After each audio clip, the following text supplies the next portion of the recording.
당신의 하루를 특별하게 2월의 모든 순간 AM 1650 라디오 서울과 함께하세요. 강혜신의 오늘의 미국.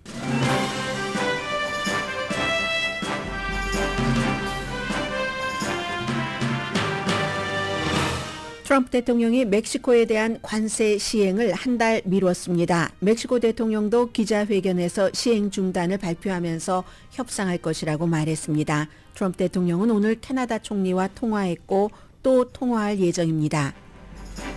이 같은 뉴스가 나오기 직전까지 많은 전문가들은 트럼프의 관세 주장은 위협이 아니라 진심이었고 동맹국과 적대국을 가리지 않는 관세 정책은 관세를 넘어선 트럼프의 정치 야망이라고 분석했었습니다.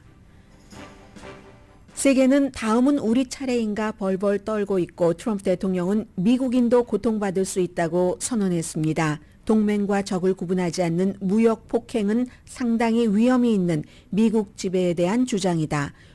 부조리한 무역 전쟁이다. 이 같은 내용들이 미국과 세계 전문가의 세계 전문가 언론의 표현입니다. 이같이 오늘 미국과 세계 모든 뉴스는 온통 관세 전쟁입니다. 미국을 포함해 어느 국가도 이길 수 없는 것으로 거의 확정적인 트럼프의 무역전쟁의 끝이 어디인지, 트럼프의 목표가 무엇인지를 100% 포착하긴 어렵습니다. 월스트리트저널은 트럼프의 목표는 무역전쟁에서 끝나는 게 아니라고 전했습니다.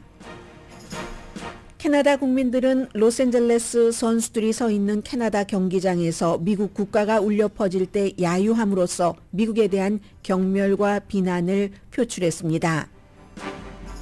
미국의 3대 주식 모두 개장 직후 세계 다른 나라와 마찬가지로 폭락 수준이었다가 관세부가 시행 중지 발표가 나오면서 회복 중이지만 여전히 빨간색입니다.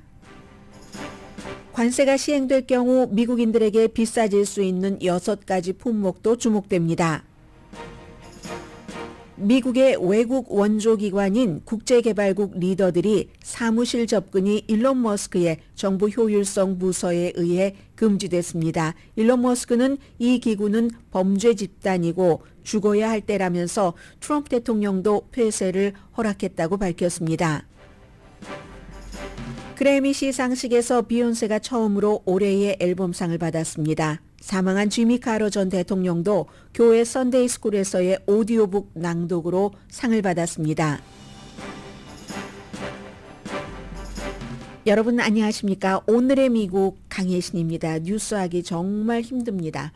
오늘 멕시코의 클라우디아 쉐인바움 대통령이 먼저 기자회견을 했고 트럼프 대통령이 어떤 기자회견이 아니라 소셜미디어에 글을 쓴 것을 통해서 멕시코에 대한 관세 시행이 한 달 뒤로 미뤄졌는지 그 사이에 협상이 이루어질지는 알 수 없지만 일단 로스앤젤레스 시간으로 내일 새벽이 아니네요. 로스앤젤레스 시간으로는 오늘 밤 9시 동부 시간으로 새벽 0시에 시행하려던 멕시코에 대한 관세는 한 달 연기됐다. 이게 지금까지 내용입니다. 그런데 트럼프 대통령이 캐나다 총리와도 전화통화를 했고 오늘 로스앤젤레스 시간으로 12시에 다시 캐나다 총리와 전화통화를 한다고 하니까 이건 주말에 발표했었던 멕시코와 캐나다의 똑같이 25% 관세, 캐나다에 대한 관세도 연기하는 게 아닌가? 지금으로서는 이렇게 짐작을 해보기가 쉬운 거고요.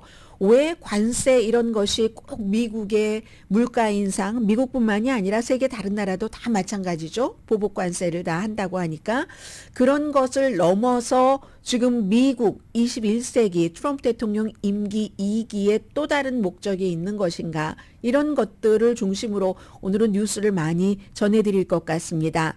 마르코 루비오 스캇 베센트 재무장관, 하워드 루트닉 상무장관이 이제 멕시코와 협상을 할 것이다. 이게 멕시코 대통령이 얘기하고 난 뒤에 트럼프 대통령이 본인의 소셜미디어에 쓴 글입니다. 그러고 보니까 상무장관 아직 이렇게 취임 선서 하기도 전부터 대통령이 멕시코와 캐나다, 미국의 가장 강한 동맹국, 가장 가까운 이웃이기도 하고 또 중국까지 포함하면 25%의 중국에 대한 10% 관세를 포함하면 거의 이제 미국이 해외에서 수입을 할 때 한 40% 정도를 차지하는 거거든요. 이런 문제를 어떻게 상무장관이 취임하기 전부터, 무역대표도 취임하기 전부터 대통령이 할 수가 있는가. 이것 또한 역시 지금 트럼프 대통령은 임기 2기에 장관들보다도 내가 다 맘대로 할 수 있다는 것을 분명하게 보여주는 것이기도 하고요. 기본적으로 클라우디아 쉐인바움 대통령이 더 많이 얘기를 했으니까 한번 보겠습니다. 트럼프 대통령과 한 30분에서 45분 정도 통화를 했다고 하고요. 이 멕시코에 인기 있는 이 쉐인바움 대통령은 국민들에게 직설적으로 국가의 위기와 현재 처한 상황을 다 설명을 해줍니다. 도표 같은 것을 보여주면서 그래서 트럼프 대통령과 공동 관심사에 대해서 얘기를 했고 이민에 대해서도 또 펜타닐에 대해서도 왜냐하면 이 두 가지가 멕시코에 대해서 또 캐나다와 중국에 대해서 25%와 10%의 관세를 부과하기로 한 트럼프 대통령의 그 공개적인 이유였기 때문에요. 그런 것에 대해서도 얘기를 했고 또 멕시코 대통령이니까 멕시코 사람들에게 말을 합니다. 주말에도 아주 용감하게 펜타닐은 중국도 그렇게 얘기를 했어요. 미국에서 수요가 있으니까 펜타닐 원료가 됐건 뭐가 됐건 그곳으로 계속 흘러 들어가는 것이지 미국이 고쳐야지 될 문제다. 이걸 관세로 풀어지는가? 미국에서 수요가 있을 때 이런 것과 마찬가지 얘기를 하면서 역시 오히려 우리 멕시코는 굉장히 총을 갖기 어려운 나라다. 멕시코에 뭐 총을 가지려면요. 어디 한 군데 뭐 요새 같은 곳에서 딱 그 한 군데가 있는데 군사단지 안에 있는데 그것도 신청을 하고 엄청난 분량의 서류를 내야지 되고 몇 개월이 걸릴 수 있는 철저한 신원 조사를 해서 총을 구할 수 있답니다. 그리고 뭐 연방정부에 총기가 등록돼야지 되고요. 총기 뭐 유형 뭐 구형 이런 것들 다 제한이 많은데 미국에서 불법으로 살상무기 총이 오지 않느냐. 그래서 그런 총들이 갱단으로 들어가는데 미국도 이 문제를 해결을 해줘야지 된다. 이렇게 남쪽으로 총기 보내지 말아라. 이런 얘기도 멕시코 대통령이 오늘 트럼프 대통령에게 했다고 하고요. 그리고 또 뭐가 있나요? 아니면은 뭐 멕시코에서 텍사스라든가 애리조나 같은 그 오픈된 그런 총기 박람회 같은 데서 총을 마구 사서 가져가니까 우리도 고통을 받는다. 팬데믹 문제가 미국에서 해결을 해야지 되는 것처럼 역시 멕시코의 총기 문제도 우리가 제조를 하지 않으니까 미국에서 들어오는 거 이것도 대통령이 좀 신경을 써줘라 이런 얘기를 했다고 하고요. 이 트루도 대통령과는 캐나다 총리와는 다시 지금 그 통화를 한다고 하는데 이게 끝난 게 아닙니다. 오늘 아침에는요, 이 토요일부터 모든 뉴스가 전부 관세였다가 일단 멕시코에 한 달 시행 중지한다고 하니까 조금 다른 뉴스로 갔다가 지금 다시 옵니다. 왜냐하면 끝난 게 아니기 때문에 언제든지 다시 들고 나올 수 있는 것이기 때문에 주말에 많은 사람들이 처음에 딱 생각했었던 것은 전문가들이요. 이 관세라는 것은 결국은 세금이고 모두에게 해당되는 건데 트럼프 대통령이 협박으로 한 게 아니네. 위협이 아니라 진심이네. 관세가 사전에서 뭐 러브보다도 더 아름답다고 얘기한 그런 말이 맞네 하고 사람들이 확신을 했었거든요. 미국의 목표는 있죠. 미국의 산업을 일으키겠다. 제조업을. 무역 불균형이 너무 많다. 중국, 멕시코, 캐나다와 그러니까 이런 것 다 없애서 미국 공장들도 미국으로 데리고 오겠다 하는 것이 트럼프 대통령이었고 이유는 이민과 펜타닐. 이 이유는 딱 맞지는 않지만 어쨌든 그리고 또 감세로서 소득세를 대체하겠다고 얘기를 합니다. 돈의 수입이 너무 많아져서 미국의 빚을 갚을 것이다. 이 다 계산상으로는 맞지 않는 얘기입니다. 이제 이런 얘기를 하고 결국은 물가가 미국에서도 뭐 작게 잡아서 한 0.7% 정도 상승한다고 하고 경제 그 생산 뭐 GDP 같은 것은 오히려 줄어든다고 전문가들이 추정을 하는데 그럼에도 불구하고 트럼프 대통령이 이렇게 관세 전쟁을 하는 이유 여기서 끝이 아니잖아요. 유럽연합도 한다고 했고 뭐 영국도 어쩌면 이렇게 얘기를 했고 다른 나라 일본은 지금 일본 총리가 이번 주에 와서 트럼프 대통령을 만나고 한국은 만나주지 않습니다. 만날 사람도 사실은 없고요. 그래서 다 모든 나라들이 다 직접적으로 간접적으로 관세와 연관이 되기 때문에 이걸 지켜보고 있는데 미국도 그럼 물가가 상승하고 경제 생산량 줄어든다고 하고 모든 전문가들이 거의 모든 전문가들이 얘기를 합니다. 기업, 경제 전문가 다만 트럼프 대통령을 추종하는 사람들과 그리고 트럼프 대통령을 추종하고 트럼프에 의해서 본인의 일자리가 유지되는 연방 하원 의장, 부통령 뭐 이런 사람들을 제외하고는 이거 미국에도 나쁜데라고 얘기하는데 오해하는가? 그 큰 그림은 뒤에 말씀드리겠지만 기본적으로는 지금 트럼프 대통령이 계산하기는 미국이 못 견디는 것보다 캐나다와 멕시코가 훨씬 못 견딜 거야. 결국은 손 들고 내가 원하는 것을 할 거야. 그 원하는 것은 꼭 관세, 무역 전쟁뿐만이 아니라는 겁니다. 그렇죠? 캐나다와 멕시코는 정말 미국에 똑같이 보복 관세를 부과한다 할지라도 미국에 대한 의존도가 더 높기 때문에 수출을 더 많이 하는 거예요. 캐나다나 그 멕시코는 가까우니까. 미국도 수입을 많이 하지만 미국은 뭐 그다지 캐나다와 멕시코하고 비교를 할 때는 미국은 그 타격이 작은 겁니다. 그러니까 언제까지 버틸 수 있겠어? 하고 이렇게 한다는 거죠. 그런데 이게 꼭 무역에만 연관되는 게 아니라 이제 주권 국가의 자존심들을 이제 자꾸 이제 건드리게 되니까 계속 주말에도 캐나다가 거봐 관세 이런 거 견디지도 못할 것 같고 미국의 쉬운 한 번째 주로 편입을 하지 그래 이런 얘기를 하면은 그쪽 국가에서도 국민 감정이 막 팍팍 지금 올라오고 있는 겁니다. 일단은 이게 이제 멕시코에 대해서는 한 달 시행이 중지한다고 했지만 파이낸셜 타임스가요. 트럼프의 터무니없는 무역 전쟁 이렇게 표현을 했고 트럼프 무역 전쟁의 부조리 backfire. 일단 트럼프 대통령이 주식시장 나빠지는 것 엄청 걱정하는데도 이것을 감수하고 이런 일을 시작을 했잖아요. 일단 중지를 하지만 언제 또 어떻게 될지 모르고 가장 멍청한 무역전쟁 월스트리트저널의 사설 제목입니다. 무역 폭행 오늘 월스트리트저널의 아주 그 심도 있는 기사의 제목이기도 합니다. 작은 제목이요. 이 기사에서 뒤에 소개를 해드리겠지만 왜 트럼프가 이렇게 무역전쟁을 하는가. 무역에서 끝나는 게 아니다 하는 것. 적과 동맹 이걸 가리지 않고 한다는 거죠.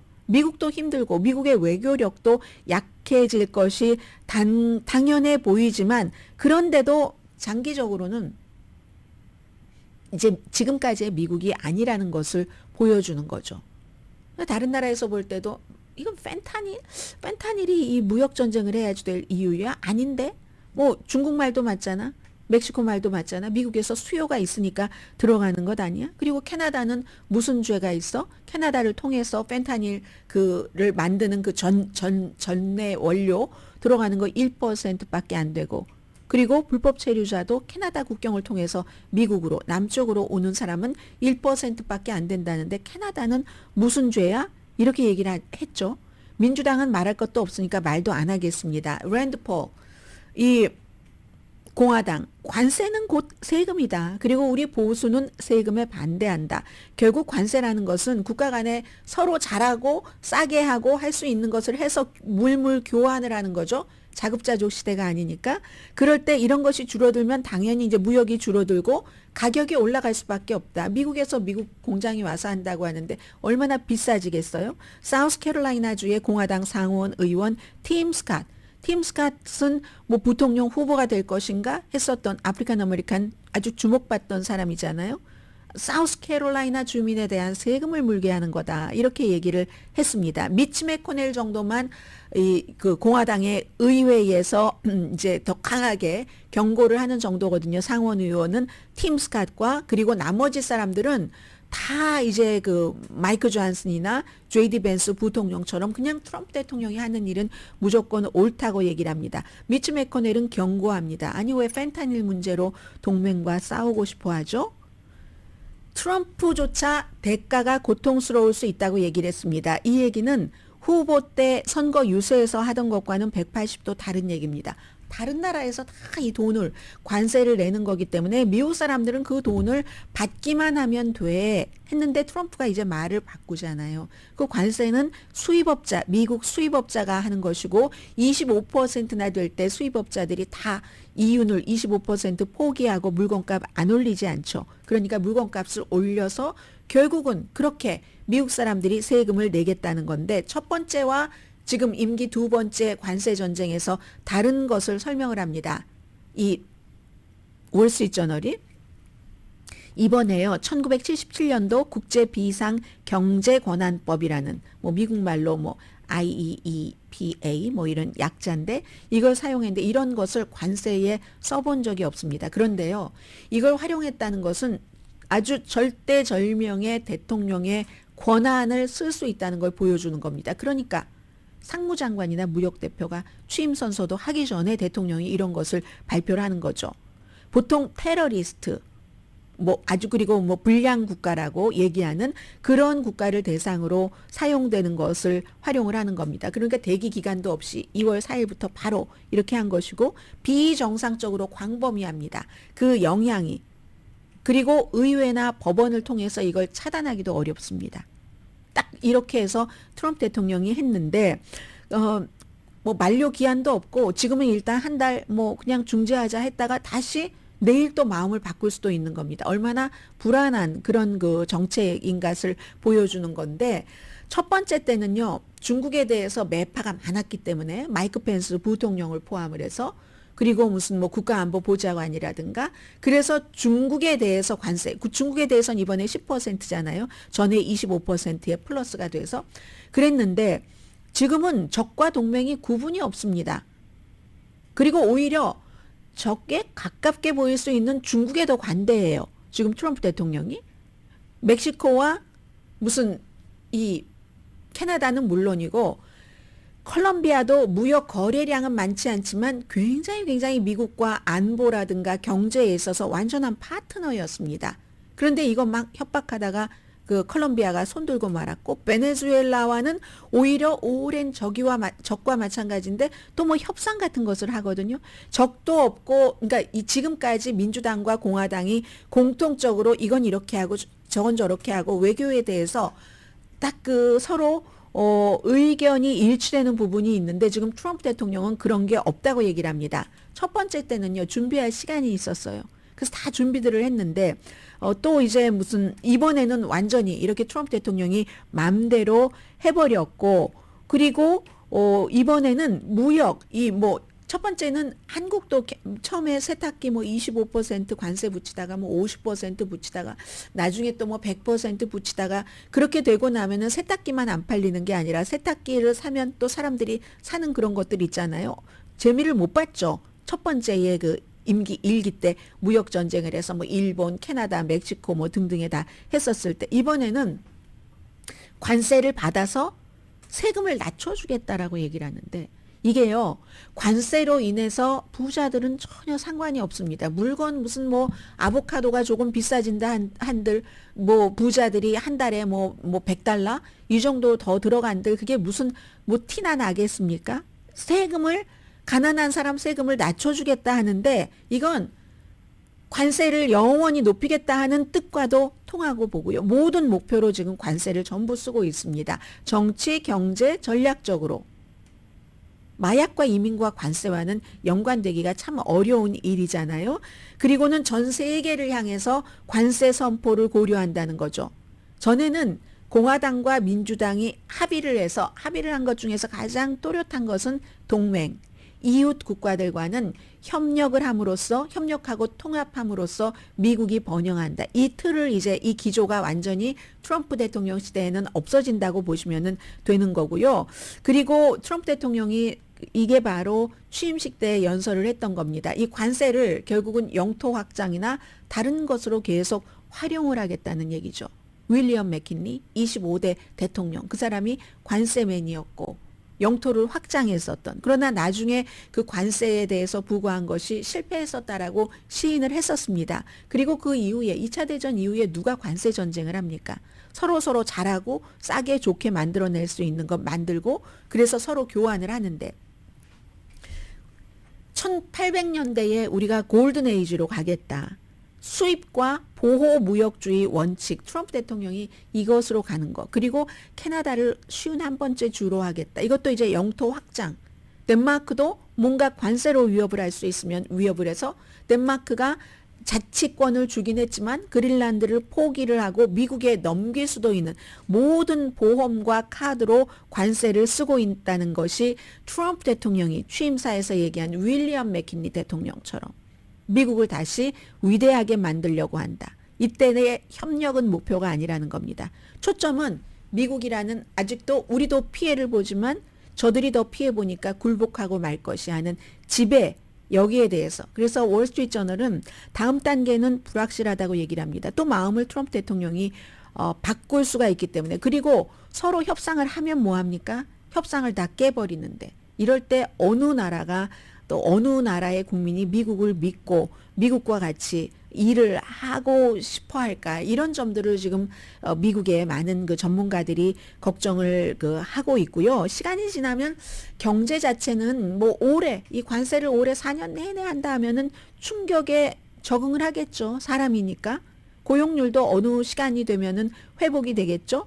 그러나 한때 가장 효율적인 곳에서 싸게 수입되고 우리도 가장 효율적으로 비싸게 만들어서 수출할 수 있었던 그런 상품 거래 같은 것은 없어지고 어쩌면 또 다른 나라가 더 빈곤해져서 못 살 때 미국 상품을 비싼 것을 어떻게 살 수가 있겠습니까? 저들이 가난해지면 나도 가난해진다. 경제적으로는. 그리고 정치적으로는 모든 나라들이 믿을 수 없는 나라야 미국은. 미국을 당장은 처음에 무서우니까 뭐 지금 다 캐나다나 멕시코나 중국이나 서로 합의하는 부분도 있고 방법에 있어서 차이가 있는 부분도 있습니다. 이 트럼프를 대하는 것에 대해서 잠시 뒤에 말씀을 드리겠습니다만은 그러나 공통적으로는 그 국민들의 여론도 있는 것이고 어느 나라가 트럼프를 완전히 믿고 미국이라는 나라를 완전히 믿고 미국과 장기적인 거래 트럼프 대통령이 좋아하는 그런 거래 내지는 협상 협조를 하겠습니까? 그렇게 될 때 미국은 어쩌면 미국도 가난해지고 세계도 가난해지고 미국이 다른 나라를 고립시키는 게 아니라 완전히 왕따를 당하는 고립당하는 국가가 될 수도 있다는 거죠. 이 관세 전쟁을 잘못 이끌어 간다면요.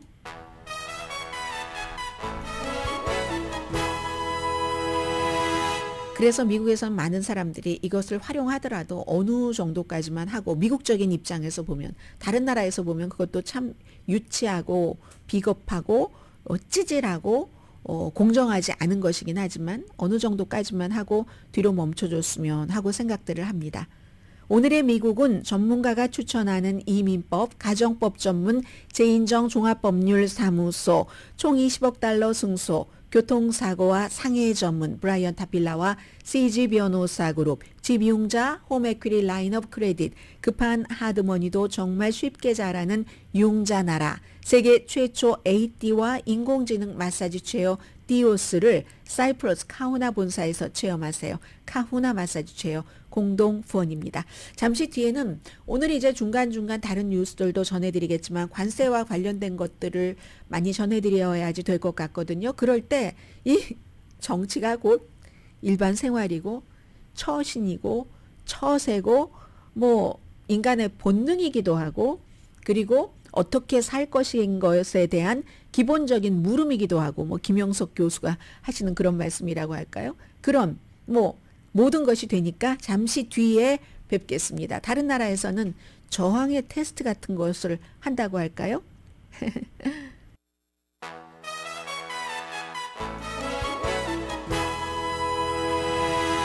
라디오 서울 방송 오늘의 미국 듣고 계십니다. 네, 지금 트럼프 임기 2기 행정부에서는 한 사람이 막 여러 가지 일을 맡는 게 참 많네요.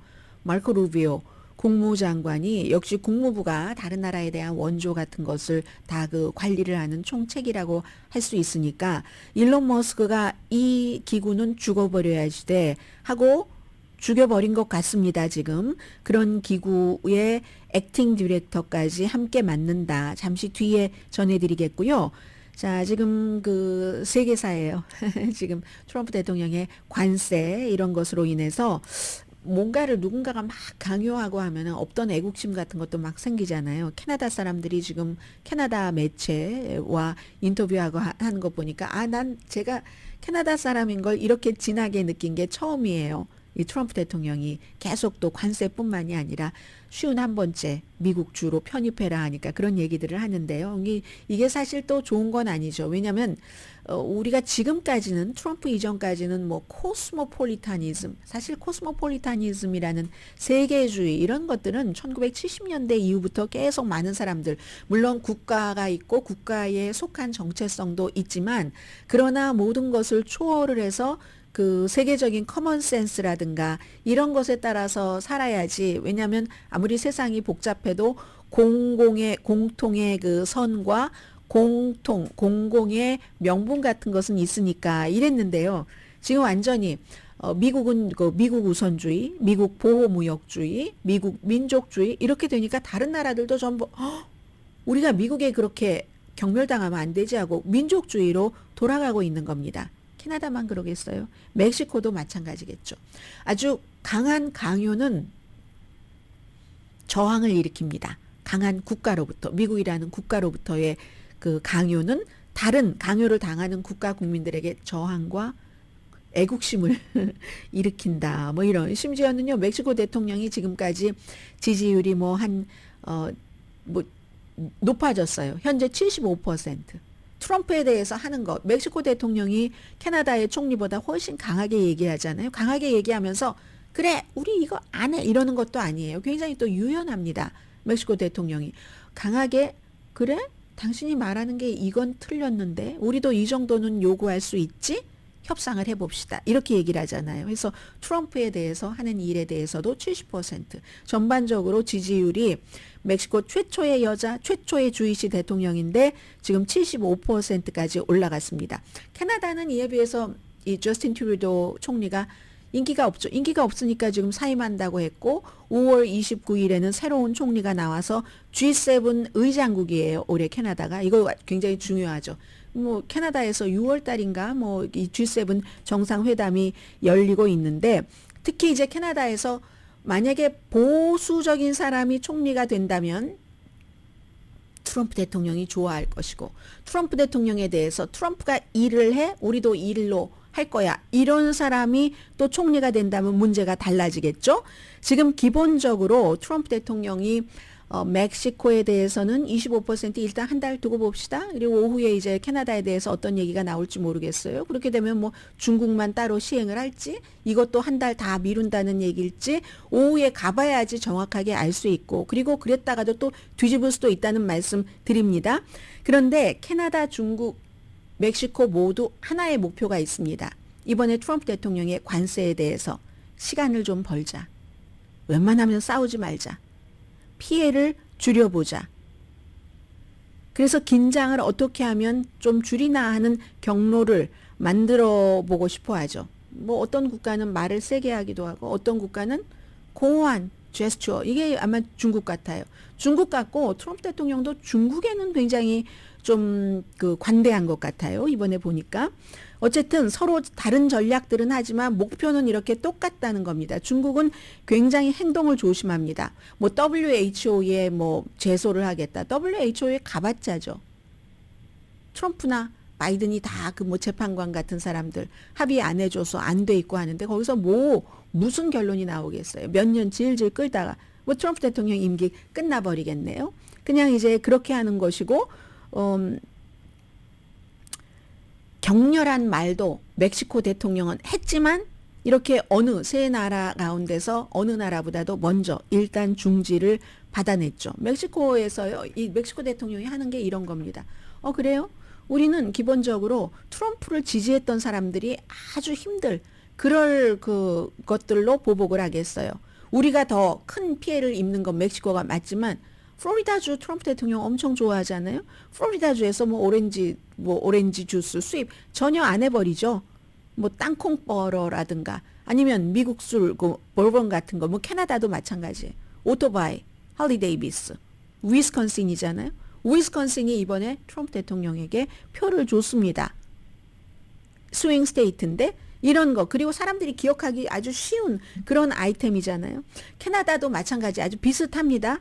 그래서 캐나다나 멕시코는 우리 국민에게는 고통을 최소화하고 그 미국 국민에게 특히 공화당 트럼프를 지지했었던 그 주의 사람들에게 고통을 마구 주는 그런 방식으로. 그러나 캐나다는 약간 또 유화적이에요. 오일 수출 안 한다라는 얘기는 안 하잖아요. 미국이 세계 최대의 오일 수출국이라 할지라도 원유로 수입을 합니다. 지금 정유 시설 같은 것이 다 그 하드한 그런 그 중유 같은 것은 헤비한 이런 것은 그 60%가 캐나다에서 오고 11%가 멕시코에서 옵니다. 이거 처음에는 어떤 멕시코의 캐나다의 총리는 이거 안 할 거야 뭐 이런 얘기도 하지만 지금 전반적으로는 캐나다는 그 오일 수출을 금지한다는 것까지는 삼가합니다.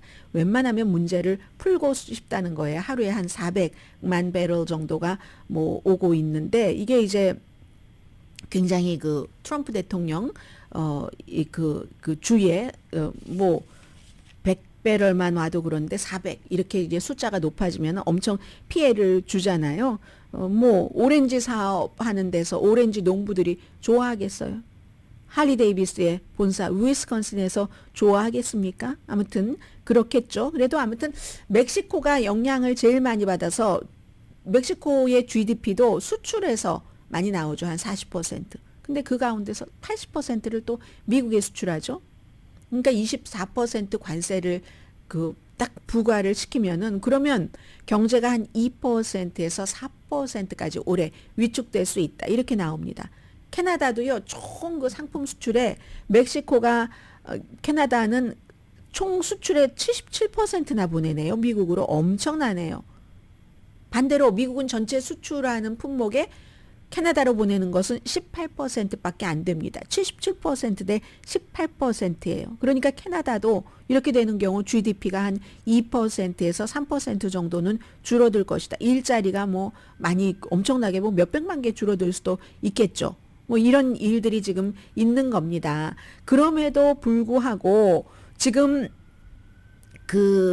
만약에 캐나다에서 우익 그런 사람들이 통치를 하게 된다면 그렇다면은 뭐 데니엘 스미스 같은 사람 근데 아마 지금으로서는 안 될 것 같아요. 다른 사람이 될 것 같은데 엘버타 주의 총리 데니엘 스미스 같은 사람이 되면은 뭐 취임식에 초대도 받았었고 말하려고에 초대도 받았었고 그럼 트럼프 대통령이 좋겠지만 지금으로서는 그럴 가능성이 별로 없어 보이고요. 그리고 그러면 다른 나라들이 어떻게 하느냐 미국과 싸우지 않고 하려는 여러 가지가 있는데 아직 활용되지 않은 도구들이 있죠. 트럼프에 대해서 뭐 찬사를 한다던가 유럽은 알아서 유럽연합에 할 겁니다 하니까 미국에서 오일을 우리가 더 많이 사겠습니다 이렇게 얘기를 하죠. 그런데요 어쨌든 냉정한 사실이라고 할까요? 냉정한 진실이라고 할까요? 이 세계적인 초강대국이 지금 미국이 지금까지 지속해오는 무역 시스템을 완전히 폭파시키겠다는 거죠. 이 정도 되면은 폭발을 하고 그리고 본인 미국의 우방국인 가장 큰 무역 파트너조차도 괴롭히려고 한다면 그때 쉬운 해결책도 없고 미국은 과연 득이 될까? 뭐 이런 얘기들을 많이 하죠. 중국, 멕시코, 캐나다가 이제 미국에 수입하는 것의 40%를 가지고 그 다음이 이제 독일, 일본 이런 순서거든요. 일본 같은 데는 간접적으로 멕시코에 그동안 미국 눈치 보면서 중국과 거리를 두르기 위해서 멕시코에 공장도 짓고 이런 게 다 투자잖아요. 그렇게 했는데 그 일이 잘못되면 어떻게 되겠어요. 지금 그래서 총리가 이번 주에 와서 트럼프 대통령과 뭔가 일본은 한다는 거고 그리고 한국에서는 지금 대통령 권한대행 만나달라고 하는데도 미국에서 지금 안 만나준다는 거죠. 트럼프 대통령 만날 사람 얼마나 많은데 내일은 베냐민 네탄야후 이스라엘 총리가 백악관에 옵니다. 백악관에 와서 만나는데 뭐 여러 가지 문제가 있지만 제일 중요한 것은 또 이스라엘 가자 하마스와의 휴전인데 이런 트럼프 대통령에게 어떻게 하면 좀 잘 보이나 하고 나라마다 지금 엄청나게 열심히 일을 하고 있어요. 쉬운 해결책은 없다 말씀드리고요. 그리고 지금 이제 트럼프 임기 2기 행정부가 하는 일을 보면 마치 점령군 같습니다. 일론 머스크가 정부 효율성 부서의 최고의 헤드로서 미국의 국제개발기관이에요. Agency for International Development. 여기에 국제개발국에 딱 국장이 있고 부국장이 있는데 제일 높은 사람들이죠. 이 사람들이 뭐 접근을 하지 못하도록 막았어요. 왜냐하면 그 일론 머스크 이 팀에서 기밀을 달라고 했는가 봅니다. 근데 그것을 기밀을 조건 없이 주지 않았거든요. 그랬더니 액세스 접근법을 완전히 진짜 굴러 들어온 돌이 박혀 있는 돌을 그냥 뽑아내 버린 거예요. 아주 거친 말과 함께. 그리고 막 다 에스코트 당해서 쫓겨나기도 하고 일론 머스크가 한 말이 여기 이 기구는 썩었어. 썩은 게 아니라 사과가 그냥 벌레 먹은 게 아니라 벌레 자체야. 뽑아버려야지 돼. 이거는 죽어버려야지 되는 기구야. 이렇게 얘기를 했거든요. 그리고 트럼프 대통령도 이 기구는 없애버리라고 했다. 하니까 트럼프 대통령이 이런 말도 했어요. 미치광이들이 급진적인 미치광이들이 운영하기 때문에 몰아낸다. 모든 기구들을 다 없애고 다시 세우겠다는 겁니다. 여기에 대해서 찬성하시는 분들도 계실 거예요. 그러나 미국이라는 곳이 너무 큰 그 함대보다도 더 큰 함대이기 때문에 하루아침에 그리고 모든 것이 다 법이 있는데 법을 무시하고 그냥 다 그 대통령과 몇몇 측근에 의해서 이루어진다면 이건 이제 아무리 트럼프를 지지하시는 그런 분들이라 할지라도 위험한 것도 있겠다라는 것을 조금 각오 내지는 준비를 하셔야 될 것 같습니다. 미국 국제개발국이 1961년도에 설립이 됐는데 예산이 $500 이상이 됩니다. 세계 100개국 이상에서 여러 가지 뭐 인도적인 지원이라든가 안보 지원을 하는데 조직을요. 이렇게 큰 조직을 대통령이 뭐 재조직할 수도 있고 검사할 수도 있고 감사할 수도 있습니다. 그런데 그렇다 할지라도 의회와 협력을 해서 사전협의라는 것들이 있죠. 사전협의 같은 걸 지금 하나도 하지 않고 있어요. 그러면 이런 경우는 소송으로 이어집니다. 뭐 공무원 해고도 마찬가지예요. 소송으로 이어지는데 소송으로 이어져서 그럼 기간이 많이 걸려서 예를 들어 바로 잡는다 할지라도 그 사이에 피해는 피해대로 다 일어나고 엄청나게 힘들어지는 거죠. 이제 이 모든 미국 우선 정책, 대통령 우선 정책, 프로젝트 2025에 따라서 지금 완전히 점령군처럼 씩씩하게 들어가서 모든 것을 지금 다 헤쳐낸다는 건데 이게 바로 미국이 그 모든 나라에 지원하는 것을 다 일단 동결을 해라. 나중에 검토하겠다. 이러면 안 되는 거거든요.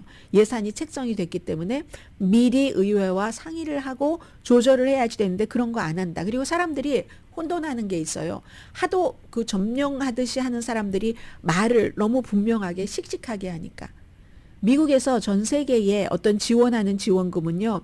전체 연방 예산에 사람들이 한 25% 정도 되는 것으로 알고 있습니다. 그러니까 우크라이나 왜 지원해? 어디 왜 지원해? 하는데 전쟁에 관한 특수 상황에서의 지원금은 빼고 전반적으로 전 세계 수백 개국의 미국이 지원하는 것은 전체 예산의 1%도 안 됩니다. 1% 미만입니다. 그리고 전체 미국의 국내 총생산 GDP의 0.25% 정도 됩니다. 그런데도 미국이 워낙에 이 규모가 큰 그런 국가이기 때문에 전 세계에서 인도주의적인 차원의 어떤 그 지원을 할 때요. 10을 지원을 하면 그 40%를 미국이 하는 겁니다. 전체 예산의 1% 미만으로 GDP의 0.25% 미만으로 그랬기 때문에 미국이 지금까지 존중받았던 그런 그 국가였는데 이 기구를 지금 뭐 마음에 안 든다 하고 없애버린다고 하면서 국무장관이 참 할 일 많은 것 같은데 국무장관이 이 국장 대행까지 지금 겸직을 한다는 얘기고요. 주식시장 아직도 많이 흔들리고 있군요. 잠시 뒤에 전해드립니다.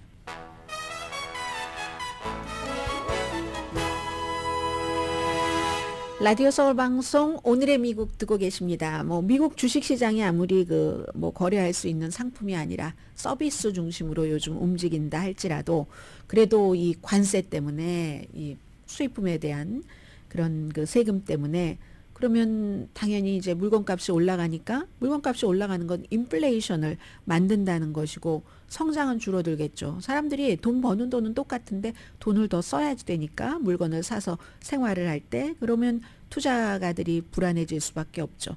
현재 아침에 시작할 때는 대단했었습니다. 뭐 다우지수 600 이상 쭉 오래 내려가더니 지금은 다우지수 0.39% 172 마이너스고요. 나스닥 꽤 큽니다. 1.42% 279 S&P 500도 0.95% 57 정도 지금 마이너스 기록하고 있습니다.